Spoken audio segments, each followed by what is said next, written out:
सम्मान। मनुष्य के जीवन में सम्मान का बहुत अधिक महत्व है। वो उसे अपने हृदय, अपने मन से जोड़कर रखता है। कदाचित इसीलिए हम शत्रु के सम्मान पर चोट पहुंचाते हैं ताकि उसे पीड़ा पहुंचाई जा सके। परंतु ऐसा करने से सावधान रहे मित्रों। शरीर पर लगी चोट मनुष्य भुला सकता है, परंतु उसके सम्मान को लगी चोट उसे जीवन भर पीड़ा देती है। और स्त्री के मान सम्मान पर लगी चोट उसे उस सीमा तक ले जाती है जहां उसे केवल प्रतिशोध दिखाई देता है। यदि अपने शत्रुओं को जीतना है तो प्रेम से जीतिए, अपने कर्मों से जीतिए। उन्हें अनुभव करवाइए कि उनसे भूल हुई है। किसी के सम्मान को ऐसी चोट ना पहुंचाइए कि वो आपका नाश करने पर उतर आए। स्मरण रखिए, किसी का अपमान करके आपके हृदय को कदाचित थोड़ा संतोष आ जाए, परंतु उस अपमान से आप कई हृदयों को आघात पहुंचाते हैं और अपने लिए एक शत्रु और बढ़ा लेते हैं। हम सब शीघ्र ही सफलता चाहते हैं, ढेर सारी संपत्ति और सुख चाहते हैं, और ऐसे में कई बार हम छोटे मार्गों का चयन कर लेते हैं। वो मार्ग जिनमें परिश्रम नहीं होता, जिनमें होता है तो केवल छल, कुटिलता और भाग्य का सहारा। जैसे कि जुआ। कोई जुए के खेल में धन लगाता है, कोई दांव लगाता है और ये भूल जाता है कि जुआ ऐसा दलदल है कि जिसमें एक बार गिरे तो सर्वनाश से पहले निकलना असंभव है। यदि आप जीते तो और जीतने की भूख बढ़ जाएगी, और यदि आप कुछ हार बैठे तो उसे पुनः पाने के लिए आप फिर से खेलेंगे। मनुष्य को ये आभास ही नहीं होता कि अपनी संपत्ति के साथ साथ वो अपनी मानवता, अपने संस्कार, अपना धर्म और अपना उत्तरदायित्व सभी जुए की भेंट चढ़ा देता है।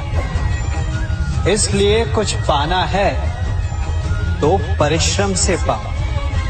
यदि कुछ जुए में जीता तो वो उतना शीघ्र ही खो दोगे, चूंकि उसे परिश्रम से पाया नहीं गया है, और उसकी रक्षा करने के लिए आपके मन में स्वाभाविक प्रयास भी नहीं होंगे। क्षमा बढ़न को चाहिए, छुट्टन को उत्पाद। क्षमा इस संसार में शांति का, सुख का मूल आधार है। क्षमा आपके मन से प्रतिशोध और शत्रुता जैसे भावों को समाप्त करती है। परंतु क्या हर स्थान पर क्षमा आवश्यक है? क्या प्रत्येक का अपराध क्षमा करने के योग्य होता है?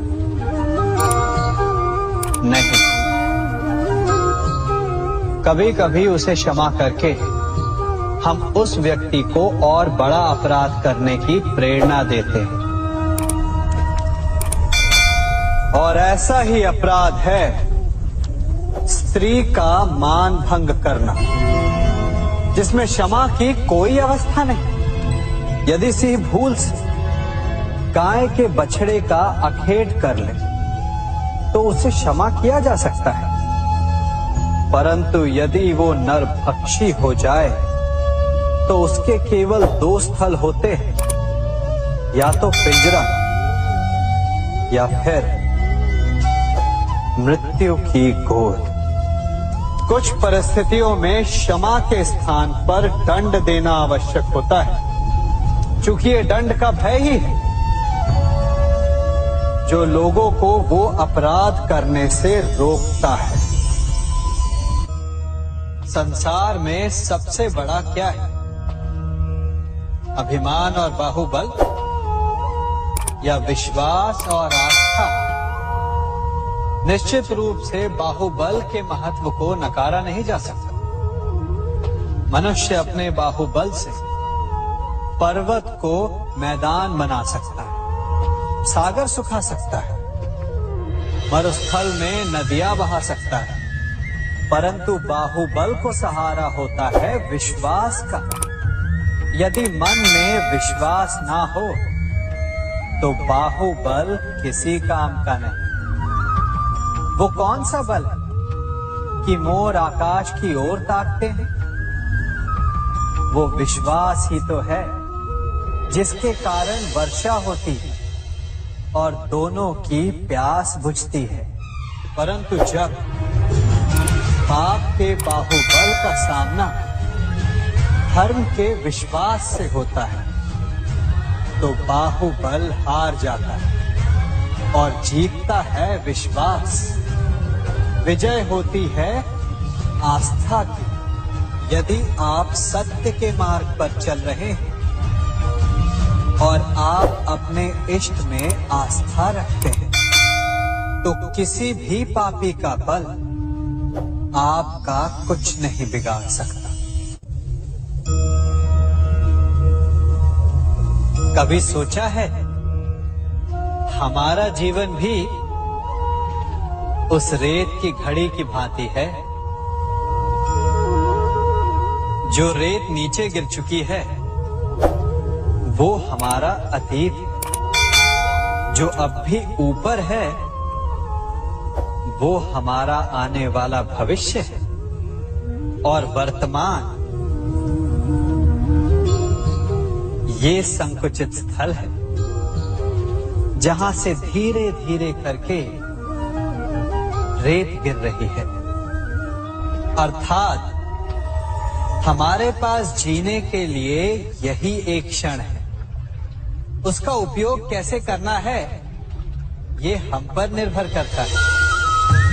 जो बीत गया उसका दुख मनाना है या जो भविष्य में होने वाला है उसकी प्रतीक्षा में क्रोध करना है। सब कुछ करने के लिए यही एक क्षण है। प्रसन्न रहना है तो उसके लिए भी यही एक पल है। प्रतीक्षा करते रहोगे तो ये पल भी भूतकाल में बदल जाएगा। इसलिए आनंद के लिए, परोपकार के लिए प्रतीक्षा ना कीजिए। आपके पास जो पल है उनका भरपूर सदुपयोग कीजिए, क्योंकि इस घड़ी को पलटकर आप फिर से समय अवश्य गिन सकते हैं, परंतु अपना बीता हुआ समय आप वापस नहीं लौटा पाएंगे।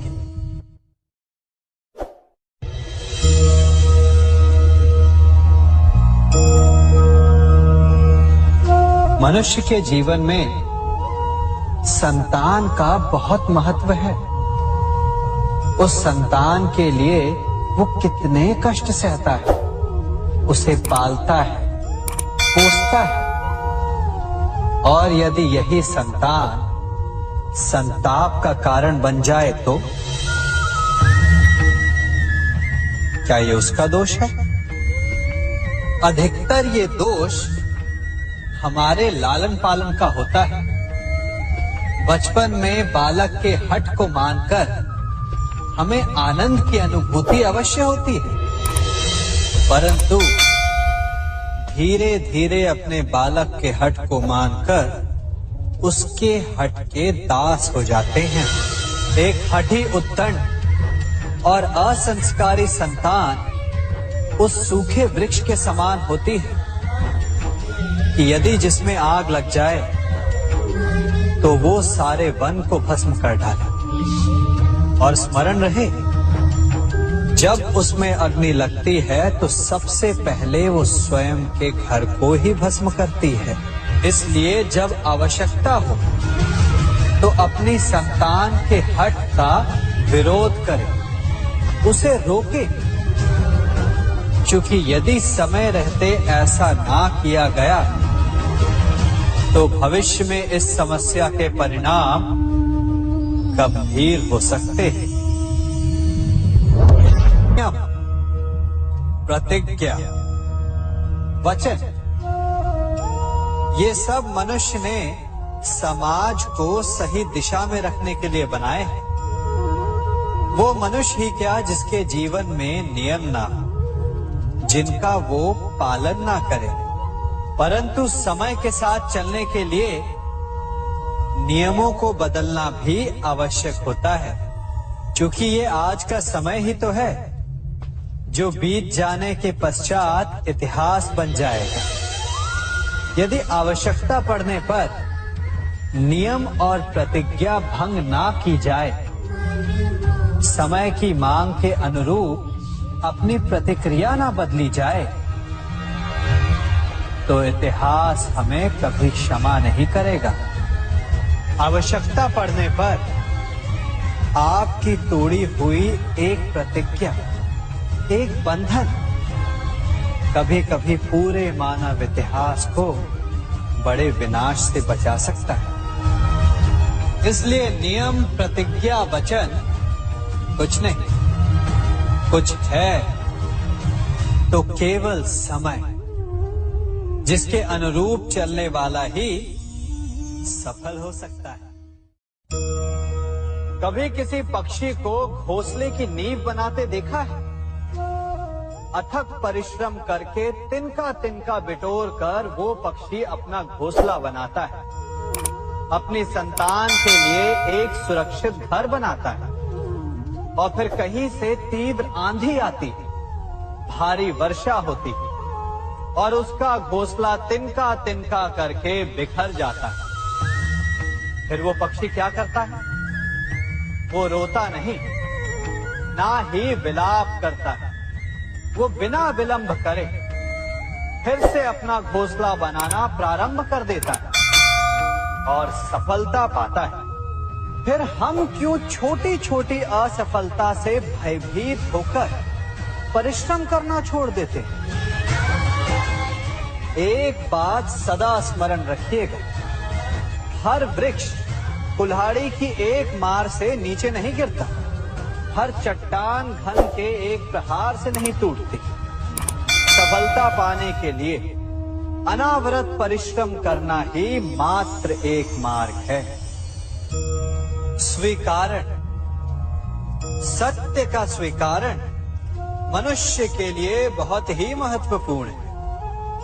जब तक मनुष्य सत्य को स्वीकार नहीं करता, उसे असत्य से लड़ने की शक्ति प्राप्त नहीं होती। जब आप भोजन करते हैं तो क्या होता है? आपका पेट स्वीकारता है कि वो भर चुका है और आप भोजन करना बंद कर देते हैं। जब आपको निद्रा आती है तो क्या होता है? आपका मन स्वीकारता है कि आपका शरीर थक चुका है और उसे विश्राम की आवश्यकता है। उसी प्रकार जब आपको किसी व्यसन को रोकना हो तो आपको स्वीकारना पड़ता है कि बहुत हो चुका, चाहे वो लालच हो या मदिरा पान। उस व्यसन का त्यागना तभी प्रारंभ होता है जब आप ये स्वीकार कर लेते हैं कि आप उस व्यसन के बंधन। संसार का सबसे बड़ा पाप क्या है? असत्य बोलना, हत्या कर देना, चोरी करना या किसी का अपमान करना। संसार का सबसे बड़ा पाप है किसी निर्बल को सताना, और संसार का सबसे बड़ा दंड भी उस निर्बल के मुख से निकली हाय है। आप देख रहे हैं मैं क्या कर रहा हूं? मैं लौह पिघला रहा हूं, और ये लौह पिघलता है इस चमड़ी की बनी धूनकी से निकली हवा से। तनिक सोचिए, एक मृत पशु की खाल से बनी धोनकी इतने कठोर लोहे को भस्म कर सकती। ठीक उसी प्रकार आप चाहे जितने भी शक्तिशाली क्यों ना हो, यदि आपने किसी निर्दोष, किसी निर्बल को सताया तो उसके मन से निकली हाय और उसका श्राप आपके जीवन को भस्म कर सकता है। स्वर्ण सज्जन पुरुष और परोपकारी मनुष्यों की गति एक समान होती है।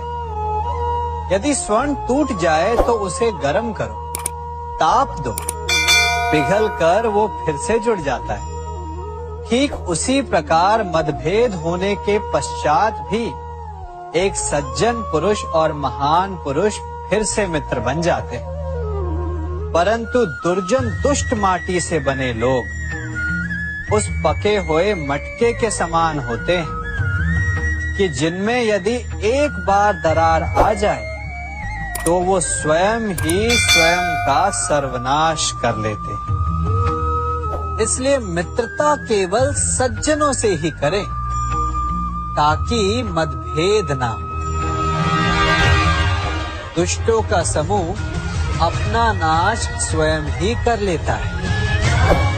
यदि कोयले की खान में जाओ तो चाहे जितनी भी सावधानी बरतो, अपने वस्त्रों पर कालिख लग ही जाती है। इसलिए दुष्ट मित्रों से सावधान, सज्जन शत्रु प्रत्येक परिस्थिति में श्रेष्ठ है। प्रत्येक मनुष्य सफलता पाने के लिए कार्य करता है। कुछ सफल होते हैं, कुछ नहीं होते, और जो सफल नहीं होते वो सदा अपनी असफलता का कारण या तो अपनी परिस्थितियों को बताते हैं या अपने सहयोगियों को दोषी ठहराते हैं। परंतु क्या वास्तविकता में ऐसा ही होता है? क्या कोई परिस्थिति या कोई व्यक्ति किसी की असफलता का कारण बन सकते हैं? उत्तर हाँ भी है और ना भी। कैसे? आप इस तितली को देख रहे हैं? आपने एक मक्खी को भी देखा हो। प्रकृति ने दोनों को समान गुण दिए हैं रस पान करने का।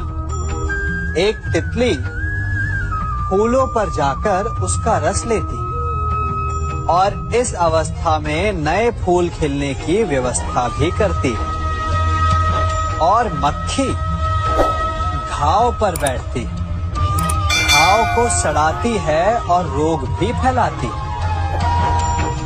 यदि इसमें किसी बात का अंतर है तो केवल सोच का।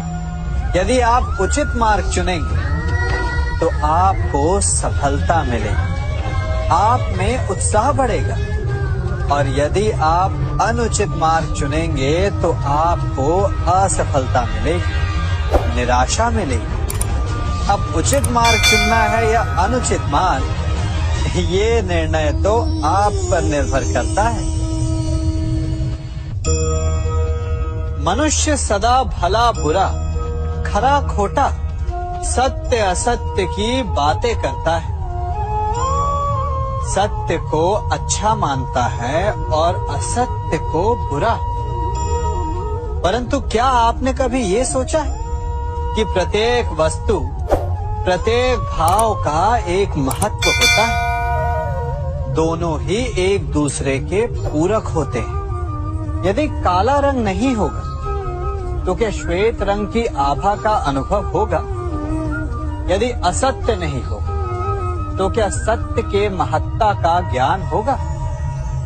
यदि बुरा नहीं होगा तो क्या भले पर आपको विश्वास होगा?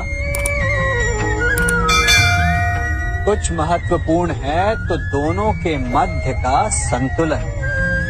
बुरी से बुरी वस्तु, समय या भाव, कोई ना कोई स्वयं में शुभ छिपाए रखती है। कभी काले गरजते मेघों को देखा है? उसके किनारे भी एक स्वर्णिम आभा होती है। उसी प्रकार यदि आपके जीवन में बुरा समय आए तो आपको अपने सच्चे मित्रों की पहचान हो जाती है। तो बुरे समय में निराश ना हो, उसमें भी कुछ शुभ खोजने का प्रयास करें और धीरे धीरे सब कुछ आपके जीवन में स्वतः शुभ हो जाएगा। संसार में सबसे महत्वपूर्ण क्या है? दृष्टि या दृष्टिकोण, समझ या सोच? सामान्यतः मनुष्य की दृष्टि और सोच में अधिकतर वो वस्तु, वो घटनाएं, वो भाव श्रेष्ठ हैं जो हमें आनंद दे, और जो हमें आनंद नहीं देते उन्हें हम दुखदाई मान लेते हैं। परंतु दृष्टिकोण और सोच को यदि एक भिन्न कोण से देखें तो परिस्थितियां भिन्न सिद्ध हो सकती हैं। जिस प्रकार भीषण गर्मी हमें सुहाती नहीं, परंतु वही गर्मी सागर और नदियों के जल को वाष्पित करती है और हमें मनोरम वर्षा का आनंद देती है, उसी प्रकार भीषण परिश्रम के पश्चात हमें सफलता मिलती है। वर्षा के पश्चात हमें हमारा लक्ष्य मिलता है। तो सदा स्मरण रखिएगा कि दुख और पीड़ा से भागे नहीं, क्योंकि यही भविष्य में आने वाले सुख का मूल है। जब भी आपने यात्रा की होगी तो अवश्य अपने मार्ग के आसपास कुछ रिक्त स्थान देखे होंगे, कुछ खेत देखे होंगे, कोई ना कोई भूमि का टुकड़ा अवश्य देखा होगा। कुछ स्थान ऐसे होते हैं जहां पेड़ लगे होते हैं, जहां माली बड़े प्रेम से उन्हें बोता है, उन्हें सींचता है, और कुछ स्थान ऐसे भी होते हैं जहां बिना माली के खरपतवार उग जाते हैं, कुछ अन्य पौधे उग जाते हैं।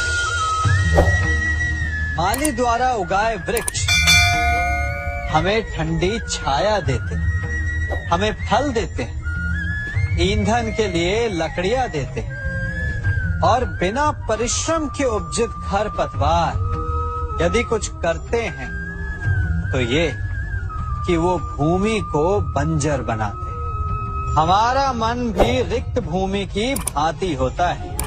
यदि अपने परिश्रम से उसमें सुविचारों के बीज डालोगे तो फलदायक विचार उपजेंगे, और यदि उसे रिक्त छोड़ दिया तो खरपतवार की भांति अनुपयोगी विचार आपके मन को अपना घर बना लेंगे, आपके मन को मैला कर देंगे, उसे बंजर कर देंगे।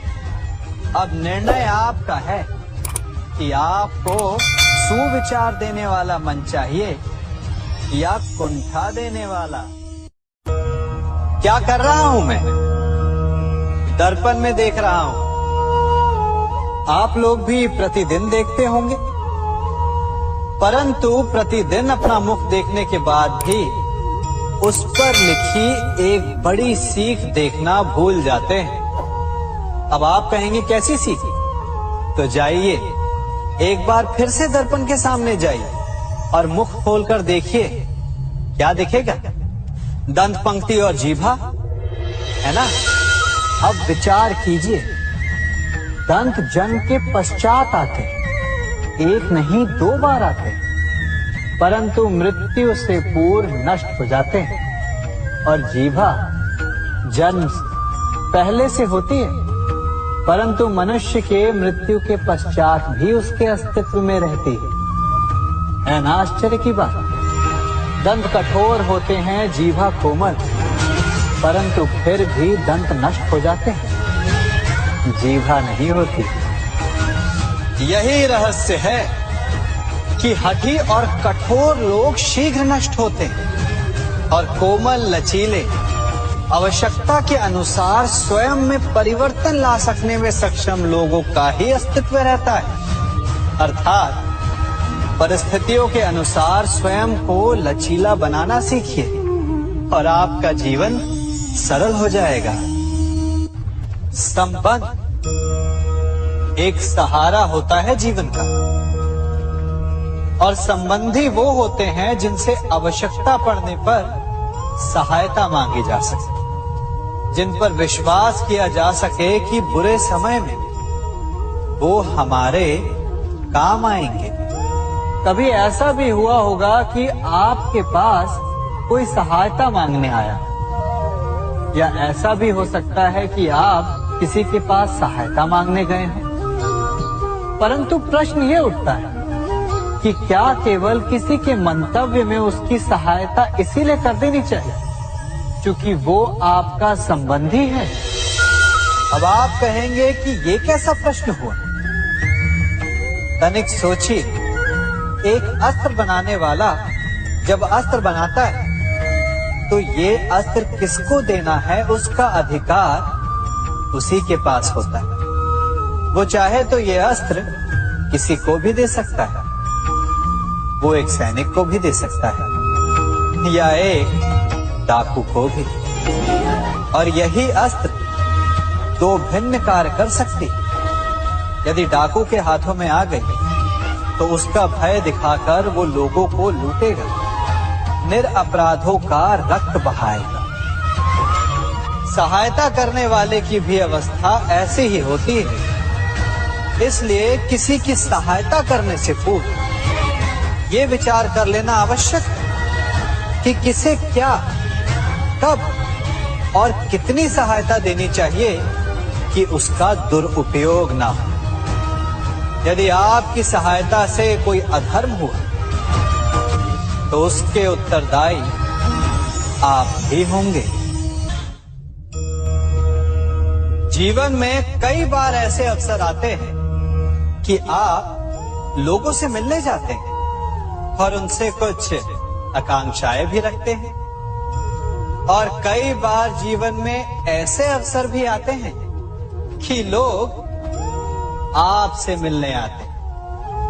इसलिए अतिथियों का सम्मान करने से पूर्व सदा कुछ बातों को स्मरण रखना आवश्यक होता है। यदि कोई आपके पास मिलने आता है तो उसके 3 कारण हो सकते हैं। पहला कारण होता है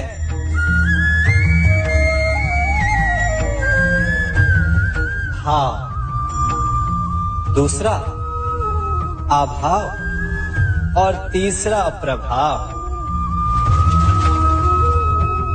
तो जैसा अतिथि उसको वैसा ही सम्मान दे। यदि आपके पास कोई भाव से आए तो उसे केवल आपका प्रेम चाहिए, आपका सानिध्य चाहिए, और यदि कोई अभाव में आया तो उसकी उतनी सहायता अवश्य करें जितना आप करने में सक्षम हो, परंतु इतनी अधिक भी ना करें कि वो उस सहायता का दुरुपयोग कर बैठे। और यदि कोई प्रभाव में आया तो स्वयं पर अभिमान ना करें, क्योंकि कभी न कभी जीवन में आप भी भाव, अभाव और प्रभाव के चक्रव्यूह में फंस सकते हैं।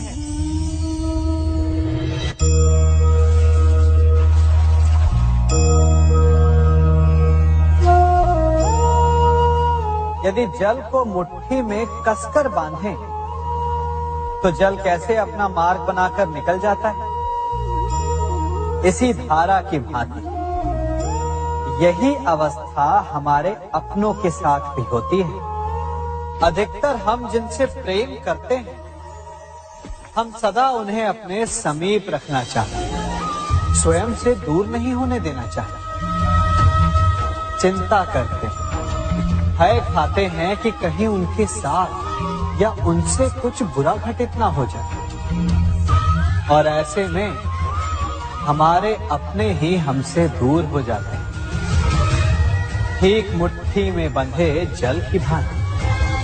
इसलिए जिनसे आप प्रेम करते हैं उन्हें स्वतंत्र कर दीजिए, उनकी सोच को स्वतंत्र बनने दीजिए, उन्हें अपने मार्ग स्वयं ढूंढने दीजिए, क्योंकि आप सदा उनके साथ उन्हें मार्ग दिखाने के लिए नहीं रहने वाले। इसलिए अपनों के साथ अवश्य रहें, परंतु उन्हें बांधे नहीं। जन्म के पश्चात बालक जब पहली बार अपने नेत्र खोलता है तो उसका मन उत्सुकता से भरा हो कि ये संसार क्या है, उसे क्या दिख रहा है। ये उसके जीवन का नया आरंभ होता है। परंतु जैसे हम धीरे धीरे बड़े होने लगते, अनुभव अर्जित करते हैं, हमारे मन की उत्सुकता, हमारे जीवन का चाव होने लगता है।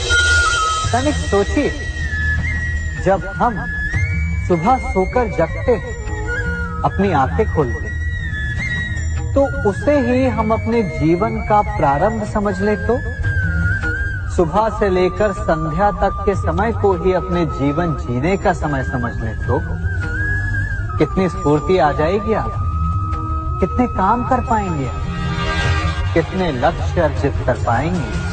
फलों से मिलकर घड़ी बनती, घड़ी से मिलकर प्रहर, प्रहर से मिलकर दिन बनते हैं और दिनों से माह और वर्ष।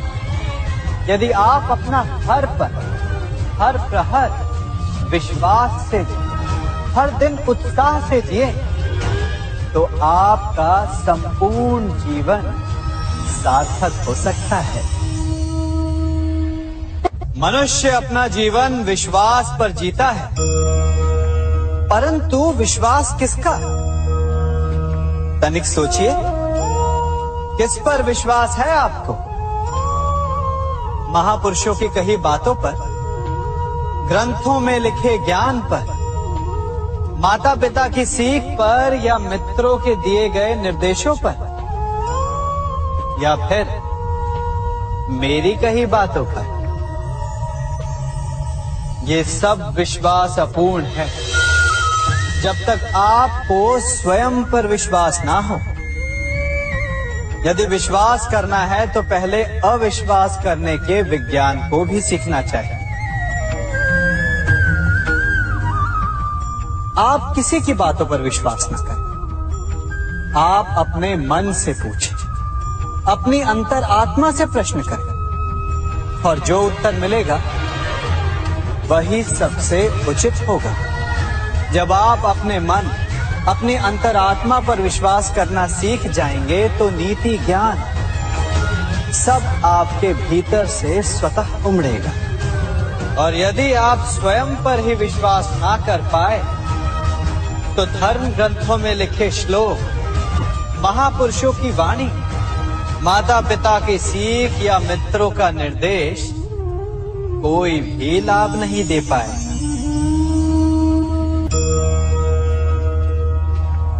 एक पिता होने के नाते आप अपनी संतान के लिए क्या करते हैं? उसके लिए बहुत सारी सुविधाएं जुटाते, बहुत सारा धन कमाते है ना? और क्या आपको ऐसा लगता है कि यही उचित है आपकी संतान के लिए? इस पंछी को देख रहे हैं, ये भी संतान को जन्म देता है, उन्हें पालता है, पोसता है, उड़ना सिखाता है और भोजन का प्रबंध भी करना सिखाता है। परंतु उनके बड़े हो जाने के बाद उनके लिए अलग से घोंसला नहीं बनाता। क्यों? क्योंकि यदि इसने संतान को सब कुछ करके दे दिया तो संतान क्या करेगी? वो अपनी संतान को तब तक भोजन कराता है जब तक उसकी संतान स्वयं भोजन का प्रबंध करने में सक्षम नहीं हो जाता। और उसका लाभ ये मिलता है कि उसी की भांति उसकी संतान आत्मनिर्भर बनती है। इसलिए अपनी संतान को उतनी ही सुविधाएं दें जितनी आवश्यक है। मोह को त्यागें। आपका उनसे मोह उन्हें कभी आत्मनिर्भर नहीं बनने देगा। अपनी संतान को कर्म करना सिखाइए। यदि आपके संतान कर्म करना सीख गई तो वो धन स्वयं कमा लेगी। और यदि वो आलसी, अकर्मण्य बन बैठे तो आपके संचित धन का भी नाश कर देगी। संसार में सबसे बड़ा संबंध कौन सा है? अब आप पूछेंगे कि ये कैसा प्रश्न हुआ? इसका उत्तर तो बड़ा सरल है, यही ना? परंतु इस प्रश्न के भी कई उत्तर हैं।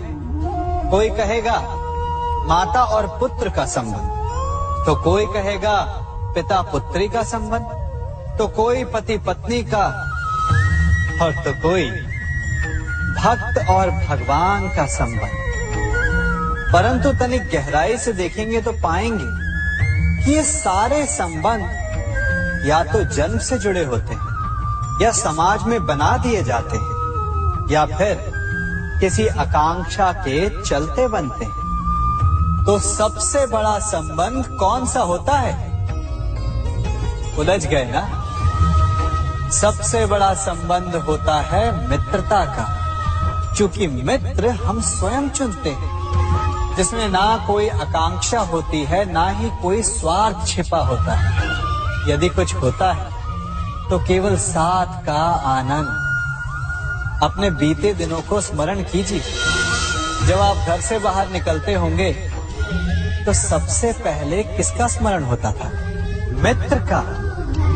परंतु जैसे जैसे मनुष्य बड़ा होता जाता है, सफल होता जाता है, मित्र छूटते जाते हैं, और फिर वो अपनी आय, अपने जीवन के स्तर के अनुसार मित्रता करने लगता है।